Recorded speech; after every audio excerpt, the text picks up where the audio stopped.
मित्रांनो, भावनिक होऊ नका, इमोशनल होऊन प्रश्न सुटत नाही. प्रश्न सोडवण्याच्या करता रात्रंदिवस कष्ट करावं लागतात, काम करावं लागतं. डॉक्टर बाबासाहेब आंबेडकरांचे त्यांच्या घटनेला आणि त्यांच्या संविधानाला जोपर्यंत आमच्या जीवात जीव आहे तोपर्यंत कोणी धक्का लावणार नाही. वास्तविक एवढी सभा असताना मोठा मंडप टाकायला पाहिजे होता, पण म्हटलं की कशाला उघड्यावर चांगली सभा घेऊ.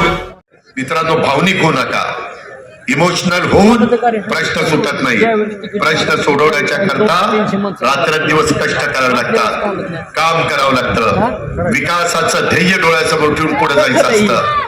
बारामतीच्या परिसरामध्ये, पुणे जिल्ह्यामध्ये कसा विकास केलाय हे सांगायला काही कुणाला ज्योतिषाची गरज आहे असं मला वाटत नाही. मात्र तुम्ही एक गोष्ट लक्षात घ्या, या सगळ्यांनी राष्ट्रवादी काँग्रेस पक्षाच्या राष्ट्रीय अध्यक्षपदाची जबाबदारी ही माझ्यावर त्या ठिकाणी सोपवलेली आहे. मला बारामती बघत बघत आपले 13 तालुके, आपलं पुणे आणि पिंपरी चिंचवड शहर, आपला महाराष्ट्र हा फिरायचा आहे. त्याच्यावर इथल्या माझ्या आया बहिणींनी, इथल्या माझ्या तरुणींनी, इथल्या माझ्या वडीलधाऱ्यांनी ती पण जबाबदारी चांगल्या पद्धतीनं पार पाडायची. हे कुणाच्या घरचं काम नाहीये, हे आपल्या सगळ्यांचं काम आहे. त्या कामामध्ये कुठं अजिबात कमी पडता कामा नये. आणि मी आपल्याला सगळ्यांना सांगेन की कुठल्याही परिस्थितीमध्ये जे डॉक्टर बाबासाहेब आंबेडकरांचे विचारधारा आपण पुढे घेऊन जात असताना त्यांच्या घटनेला आणि त्यांच्या संविधानाला जोपर्यंत आमच्या जीवात जीव आहे तोपर्यंत कुणी धक्का लावणार नाही. मी तर सगळ्या महाराष्ट्राला सांगितलंय, चंद्र आणि सूर्य जोपर्यंत आहेत तोपर्यंत संविधानाला कुणी धक्का लावू शकत नाही. तुम्ही विश्वास ठेवा, आम्ही शब्दाचे पक्के आहोत. आम्ही जो वादा करतो तो वादा पुराच करतो, हे पण आपण सगळ्यांना माहिती आहे.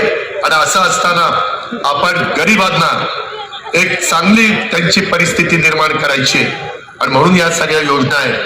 माझ्या बहिणींनी, माझ्या मातांनी, माझ्या मुलींनी त्याच्याकडे त्या नजरेने बघावं. कोणी गैरसमज निर्माण करण्याचा प्रयत्न केला तर त्याला ठासून सांगा, तुम्ही काहीतरी आता चुकीचं सांगू नका. आमचा दादावर विश्वास आहे, महायुतीवर विश्वास आहे, आम्ही त्याचंच ऐकणार. या पद्धतीची भूमिका माझ्या तमाम महाराष्ट्रातल्या मुलींनी आणि माता भगिनींनी घेतली पाहिजे. अशा प्रकारची माझी आपल्या सगळ्यांना विनंती आहे. वैयक्तिक गरजा आणि इच्छा आकांक्षा याबद्दलची कुठलीही कसर त्यामध्ये आम्ही ठेवणार नाही, याबद्दलची पण ग्वाही मी आपल्या सर्वांना सांगू इच्छितो.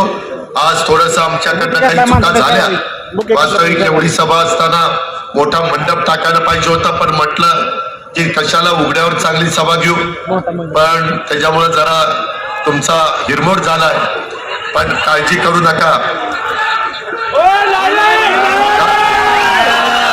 काळजी करू नका.